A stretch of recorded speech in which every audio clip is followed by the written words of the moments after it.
Good Monday morning. I'm meteorologist Craig Moeller. Thank you so much for joining us here on the Weather Desk. As we go through the day this Monday leading up to Christmas, here we are at the 22nd, just a few days until Christmas. And we've got you covered on your holiday travel. That's going to be a big thing. We've got a lot to cover this morning, and unfortunately, some really rough news from the Pacific Northwest. Let's get into our topics, some of the things we're talking about. California flooding over the weekend, and it did turn deadly. We'll talk about that. More flood problems. They persist for Washington State. No surprises here. We've got more moisture that just continues to stream into the western U.S., and specifically it's been the Pacific Northwest that has been hit so hard. So we'll focus on that as we have been for the last couple of weeks. It's been the big story. As we take a look, strong winds whip over parts of Colorado and Wyoming. And those winds went on to fuel some wildfires out in Colorado. So here we are into the winter season and still talking about wildfires out there, and we'll have more on that coming up. In addition, you know, the Christmas holiday travel outlook, we like to do that, and I've been doing it for the last week or so. We're going to continue to take a look. We'll show you the European model. I also have some travel cities, so if you've got travel plans or maybe you're hosting from other parts of the country, you've got family or friends coming in to visit, we'll let you know what areas could see some potential delays or travel impacts due to the weather. And then changes coming for Hampton Roads. Really chilly this morning here in the 757. And for those of you that are watching from outside Hampton Roads and Northeast North Carolina, the home market for 13 News Now is Southeast Virginia and Northeast North Carolina. But the cool thing about the Weather Desk is that we put this out on our 13 News Now Plus app, and then we also have it available on YouTube, so you can stream this, and people do, from all across the country, and in fact, all around the world. A lot of times with the Weather Desk, we cover international weather stories, big things going on across the globe and around the world, and we also talk sometimes about space and climate weather as well. So pretty much anything that's kind of impactful that we can discuss related to science and climate. It's all fair game here on the Weather Desk. As we take a look now, though, we're going to start off with what's going on out in the western U.S. You see some unsettled weather here, Idaho, Nevada, some rain showers, a little bit of snow up in Wyoming, western Montana. We'll get to some of the snow back across portions of the Great Lakes and a storm system there. But you see these areas highlighted. We have some flood advisories to speak of, and we want to get into these here in California. It has been such a tough go. This is a 24-hour loop here. You see the persistent rain, and we'll start off with the fact that we've got a flood advisory right here, and we'll start with this one for Northern California. This flood advisory continues. It includes Anderson, Red Bluff, Redding, and Shasta Lake, those cities in Gland, Shasta, and I believe that's Tehama counties in California. So about 132,000 people under the impact there with the flood advisory this morning. We have another one here extending back towards Chico. This flood advisory impacting about 67,000 folks, and it includes some of the cities here. You can see Grass Valley, Lake Wildwood, Magalia, and Paradise in California. And we've got one more here that we'll talk about, this flood advisory for the counties of El Dorado, Nevada, and Placer County. So about 25,000, a little more rural there.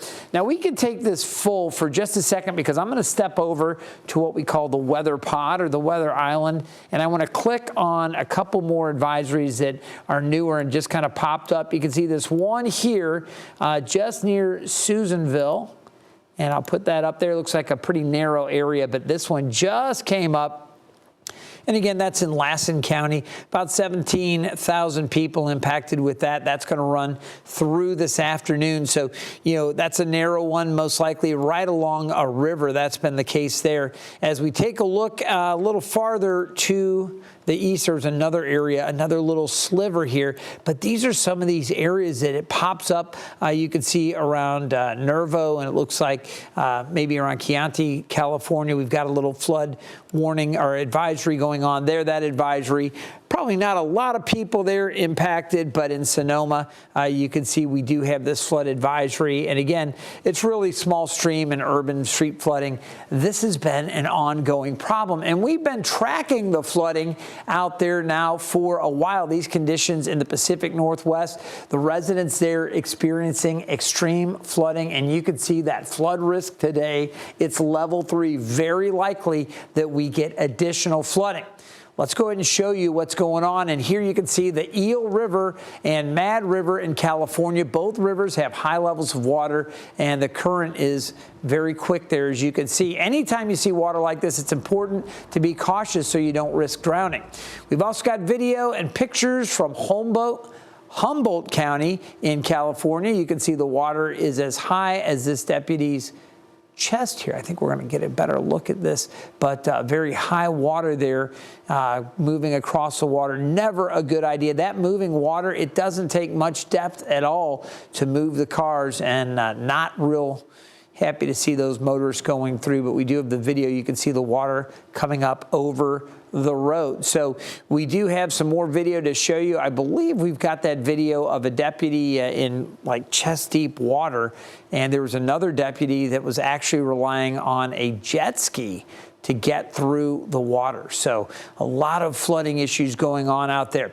Now, like I mentioned, we've been tracking the conditions out there for the last few days, and we've got another look from Washington. So as you can see, we've got the wet weather here. There you can see FEMA crews responding in Washington as they go into these flooded areas. You can see they're covered in water, safe gear. Now the roads are vacant in this video, which is a good sign as residents were asked to evacuate. Staying in Washington, and we're going to go ahead and turn our attention. You see this flow here coming in. It's not just specific to Northern California, but we also have the flood issues ongoing in Washington. We just showed you that video with FEMA, but we're going to stay here for a minute because families are trying to recover from all of the flooding and the water damage that's been going on. We have more from CNN's Natalie Swaby. You can see how everything just floated away here. In the Kent-Auburn Valley, And their coop is completely flooded. a family surveys what the flood took away. The name is Kevin. Hi, Kevin. Kevin the turkey survived. He's one of dozens of animals Christina Pines and her husband Jack care for on their 2.5 acres, now more like an island in a sea of floodwater. There are lakes where there were fields before. This is a humongous event. They tracked the severe weather until Saturday when it turned on them. We basically had about 2 hours to relocate our vehicles because we knew this was moving way too fast. They grabbed what they could and fled, releasing their animals to higher ground. It's like leaving your kids. You know, I was worried about them constantly. It didn't flood the floors this high, but did flood all the floors this high. Floodwaters invaded the house. Now they're retreating and leaving destruction behind. Relieved because, our animals seem to have survived for the most part. Overwhelmed because there's just going to be so much to do to be able to secure safe place for them to be. Sitting there after getting everybody safe, it was just, I can't stop crying. The hardest part? Not being able to live in my home. This isn't just affecting, our slice of heaven. We might be able to recover within a year, but there are going to be folks that are going to be many years before they can see recovery. Here, their focus is bouncing back. Get all my ducks in a row. It is so tough to see that. Again, so many folks that have been dealing with this, and we will continue to watch not only Washington, but parts of Oregon. We've seen issues in in Idaho, that's Idaho, Montana, and then down to the south into California, as I was mentioning. Now, we're going to take a look. Not only is it here, but also we have portions of the western U.S., specifically Wyoming and Colorado, and we can take a look right now at this again because I'm going to pull up some storm reports before we get into this next story and video here. We have had very powerful winds across the region there. So as we pull up the storm reports, you're going to see some of those winds, and I'll just pop a few of these up so you can see what kind of winds we're talking about. In Wyoming, 58-mile-per-hour winds there. at Federal in Laramie County. You can see across central portions of Wyoming and Lander, we had winds up to 68 miles per hour. So these are non-thunderstorm wind gusts. These are just winds that are rolling through this part of Wyoming, and the windy conditions continued down into Colorado as well. So let's take you out there to the mountain states where they've been having these intense winds again, specifically Wyoming and Colorado. A high wind warning remains in effect for parts of southeast Wyoming, and they expect more of these gusty winds through the afternoon. National Weather Service says wind gusts could reach up to 80 miles per hour, impacting areas including Rawlins, Arlington, and the I-80 corridor. You can see the winds are so strong that semi-trucks were actually tipped over. Look at that video. Always dramatic to see that. And you can see from the country there as you look out how wide open it is. So those winds come whipping along those high flat regions, and they can really build up. Obviously, it's a big problem there, and those broad-sided vehicles need to use extra caution or really stay in wind protected area. Now, forecasters there are warning the winds could down trees and power lines. Obviously, travel is hazardous for those high-profile vehicles, so we will keep you updated on that. All right, large fires, 3 of them burned through roughly 14,000 acres in Colorado last week, but the damage could have been much worse if it wasn't for local farmers who stepped in. Colette Bordelon spoke with those who say they're just looking out for their neighbors. Out on the eastern plains of Colorado, you'll find Yuma. Yuma's a really nice, tight-knit community.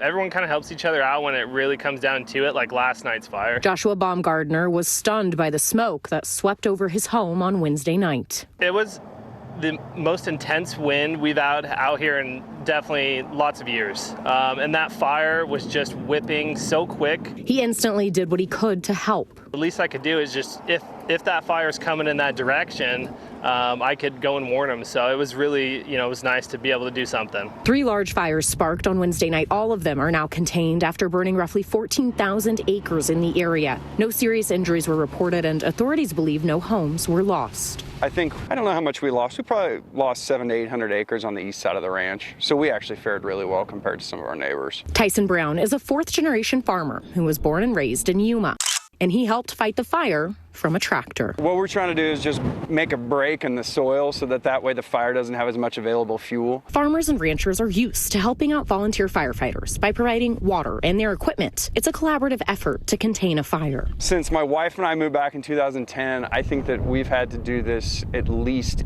8 times, maybe 10. It's a lot. Brown says the fire activity has become much more frequent over the course of his family's time here, but he's grateful these fires weren't any worse. How are you feeling today? Tired, but I think everybody is tired. So, it's, to my knowledge, nobody was killed, nobody was hurt, nobody lost a home. So we'll get through this. We always do, we always have. Saying Yuma County is always ready for whatever the wind blows their way. That is so tough to see that again, those wildfires, such a big problem. Now, as we take a look here, again, we're going to turn our attention from eastern Colorado, where those wildfires were burning, back to the general region across the northwest U.S. And we need to talk about the rainfall outlook because things are not good as we go forward. Again, I mentioned there's a level 3 concern. Again, very likely that we see excessive rainfall and flash flooding over portions of northern California. We'll zoom in and take a little closer look because this is really the next few days. It's really going to be a focus on California here for excessive rainfall. So here's the outlook for today. And again, you can see this is just off to the east and northeast of Sacramento and the Central Valleys there. As we take a look ahead to Tuesday, you'll notice the threat for excessive rainfall extends a little farther to the south, but it's just a level 2 threat with a likelihood as opposed to very likely we see additional flash flooding today. Now, Tomorrow, it extends all the way down towards Los Angeles, and here's where I have more concern. We are going to be watching down across the southern part of California, an even greater risk as we get into Wednesday. So here we are, Christmas Eve, and we've got that level 3 threat. Very likely that we could see more flooding down across this part of California. Some of the other cities here, not only LA, but Santa Barbara, you can see back through San Bernardino, areas down through Santa Ana, and even out towards Palm Springs. Pretty good chances that we could see some excessive rainfall. So this is going to be a big concern that we could have more flash flooding out there. And on top of that, you know, when you get into Southern California, areas that have been hit so hard with all of the wildfires earlier, there's a lot of burn scar, and those areas take that runoff, and it seems to really kind of accelerate. A lot of times there's just nowhere for the water to go on those areas that have been scorched, so it runs right off. So we're going to continue to watch that threat extending all the way down towards Oceanside and areas even a bit farther to the south of that. A lot to watch here over the coming weekend, and we'll be doing just that. All right, we're going to take a short break, just 2 minutes, but when we come back, we're going to talk about the holiday travel outlook around the country. Stay tuned.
To the weather desk, it's good to have you here. I'm meteorologist Craig Moeller, and you take a look here, just 3 days until Christmas. You feeling it? Are you ready? You're a little nervous? A lot going on, right? It may be the most wonderful time of the year, but it can also be stressful on various levels. The holiday travel season is underway, so expect to see lots of traffic and lots of long lines, and that's in between big meals and, of course, some football on TV. Here's a report from CNN. The year 2025 is ending on a historic note. AAA estimates a record-setting 122.4 million Americans will travel at least 50 miles from home. You've got this 2-week period when people are coming and going during different times. AAA says nearly 110 million will drive, just over 8 million will fly, and close to 5 million will take other forms of travel like buses or trains. For those getting behind the wheel this holiday season, a basic rule of thumb: the sooner you leave, the better. Early mornings are the best. Those are the times that you're going to have the lighter traffic. Also, you don't have the buildup and more opportunities for there to be crashes or construction later in the day. If you're heading to the airport, be proactive before pulling up to the front doors. Do everything you can before you get to the airport. Reserve that parking, check into that flight, prepay for checked baggage. It's really going to save you time and heartache when you get there. And as for those procrastinators who may still be looking for a last-minute bargain on a plane ticket, there's always weird things going on with airfare, so you can probably find a cheap deal to fly. But is there value in that flight? Is the layover 3 times longer than it normally would be? Is it going to take you 3 times longer to get to your destination? I'm John Lawrence reporting. All right, here in Hampton Roads, we don't have any problems with snow, but you can see that snow across the northern tier of the U.S., and it is an issue. Again, if you're traveling through New York State or up towards Vermont, New Hampshire, up through Maine, you've got snow on the ground there in western portions of New York State and the northwest part of Pennsylvania. Back across Michigan, both the lower peninsula and the upper peninsula with very heavy snow. In some places, 18 to 24 inches, so 1.5 to 2 feet of snow up there on the UP. You can see across central portions of Wisconsin, a lot of snow there as well. Northern Iowa up into Minnesota, parts of the Dakotas. Then you get up into the mountains, incredible amounts of snow up over the mountains there in Wyoming, back across Idaho and western Montana. Cascades buried in snow down through the mountains there in central and western parts of Oregon, and then the Sierra is also seeing some snow right now. Now, maybe you've got travel plans, you're headed home for the holidays. Super important to use caution, especially if you're driving. An estimated 13 million people expected to be on the roads, which could lead to some chaotic situations at times. Here's more with meteorologist Evan Stewart. As winter weather settles in, icy roads, reduced visibility, and bitter cold can create hazardous driving conditions. Whether you're commuting to work or traveling for pleasure, here are a few simple tips that'll keep you safe on the roads. And one of the most important steps is to check your tires. Cold air reduces tire pressure, which can make driving difficult on snowy or slick roads. Make sure your tires have an adequate tread and are properly inflated. Good tires provide the grip your vehicle needs to stop, steer, and accelerate safely during winter weather. Next, be sure to remove ice and snow from your vehicle. That's crucial. Clear your windows, mirrors, headlights, taillights, and roof before you hit the road. Snow left on your roof can slide down on your windshield or blow onto cars behind you, creating dangerous visibility issues. And when snow plows are out working, give them plenty of room. Finally, understanding how to handle skidding can prevent a minor slide from turning into something more serious. Sudden braking or accelerating can cause your vehicle to lose traction. Now, if you do begin to skid, stay calm, slowly ease off the accelerator, and steer gently into the direction of the skid. By staying alert, preparing your vehicle, and driving cautiously, you can significantly reduce your risk on winter roads. All right, Evan, thank you so much. As we take a look at the travel forecast by plane, the sun is shining. You see that on the monitor there in our shot here. As we take a look at the carousel, let's pick some travel cities. How about Orlando? 79, mostly sunny, looking great in Atlanta, partly cloudy, 57. As we take a look at Philly, 40 degrees, a little cool up there, and certainly cool up in New York City, mostly sunny, 39. You see 40 there in the city of brotherly love. Chicago, 43 and cloudy, a few sprinkles north of Chicago. Dallas, warmer at 73 degrees. All right, I do want to show you some of the travel delays and areas out here as we go through the early to middle part of the day. You can see there's some snow up in the higher elevations. Rain continues to be a big issue here along the West Coast. Most of the country, though, in the green with no real travel delays expected, no significant impacts from the weather, maybe a little bit of snow coming up for parts of the Northeast with some minor issues there. As we go through the middle part of the day and into the late part of Monday, again, chances for some minor delays up there. Again, that's some more lake effect snow. Storm system moving along the northern part of Minnesota. That's going to shift eastward towards the Arrowhead, and a little unsettled weather down along the Gulf Coast. Things also looking a little touch and go perhaps for the Northwest, or again, they're north of Sacramento in the central valleys of California. Into early Tuesday, now we've got a bigger issue here. And again, this is largely some snow and rain kind of mixed in providing these issues here. Could see some moderate to maybe even major impacts across north central portions of Pennsylvania. That's going to be early tomorrow. As we go later into the midday on Tuesday, moderate issues for New York State over into Vermont. Again, some minor issues back out to the west and still down along the Gulf Coast. As we get into late Tuesday, now we're starting to watch the rain picking up along the west coast. You can see more snow impacting portions of New England there as it moves along, maybe some wind as well. Early Wednesday, now we've got more rain coming in, and this is going to be a concern, as I mentioned, that flood potential or excessive rainfall down across Southern California, along the coast, all the way up through the Pacific Northwest, and still some unsettled weather producing some snow and some wind back across the Northeast. That's going to pull away later Wednesday, so things will improve. You can see again for us here in Hampton Roads and much of the country, really no major problems, but my heart hurts for those dealing with the excessive rainfall that just can't get a break out there along the west coast with more rain in the forecast. All right, here's the European model. High pressure in control. We're in good shape here. As I mentioned, there's that snow moving into the northeast U.S. late Tuesday. This energy here is going to transfer offshore. It's really going to deepen. You can see how it really bombs out as it moves off and away from the coast. Fortunately, it is progressive. It's going to keep moving. We've got the rain coming into the west coast, more heavy rain setting up for Christmas, and this is going to be a big weather story out west, and some more unsettled weather back across the Four Corners region up into Utah, Colorado, and eventually up into Wyoming. More snow for the mountain resorts. Jackson Hole, they got to be loving all the snow they're seeing. Things are looking better here along the eastern seaboard. We'll certainly keep you updated and continue to give you more travel information over the coming days. Last few days, for the last 5, we have been above average. Today, it's a colder day, no doubt about that. We're still dry here at the airport. We do have a chance for a few showers tomorrow.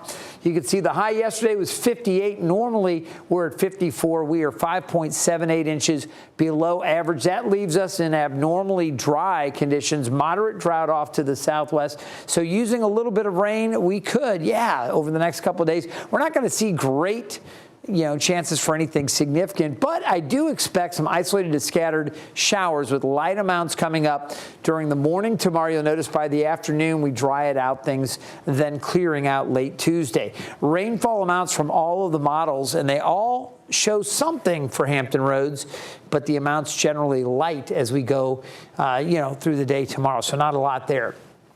All right, our high temperatures for the next few days. Today we stay in the mid-40s. We'll be in the mid-50s for Tuesday, 54 on Wednesday, and warmer for Christmas. As we get into Friday, a little bit warmer, and then back into the upper 50s for Saturday. You can see the drier than normal conditions expected through the first week, really, of the new year, up through the 5th. Wetter than normal, again, for the Pacific Northwest. No real significant change to the weather pattern. Temperatures expected to be above average for the entire country, really. Generally speaking, it is going to be a warmer stretch of weather into early 2026, that first 4 or 5 days. Temperatures this morning were down into the 20s and even some teens early this morning. We're not going to warm up a lot, though. Right now, we're in the upper 30s to near 40. As we check in with the Thompson Creek Window Company Sky View, sky is mostly sunny. It is going to be a beautiful day. Now, we do have the cool conditions, obviously, and it's still windy out on the water. We have small craft advisories up for the bay and the ocean. Our temperatures are going to be warming as we go into Tuesday and Wednesday back into the mid-50s. That's after a chilly one today. We do have that chance for isolated to maybe scattered morning showers. Mostly sunny on Christmas Eve. Christmas Day, partly cloudy, looking good. Low risk of a shower Thursday or Friday as Kwanzaa begins a little warmer there, and then back into the upper 50s Saturday and Sunday. Want to remind you, you can always follow our forecast when you download the 13 News Now mobile app. You can scan that QR code. It's a free app, and you'll always get your weather, traffic, and news updates from 13 News Now. If you're traveling, be safe out there on the roads. Have wonderful holidays, and we'll see you next time from the Weather Desk.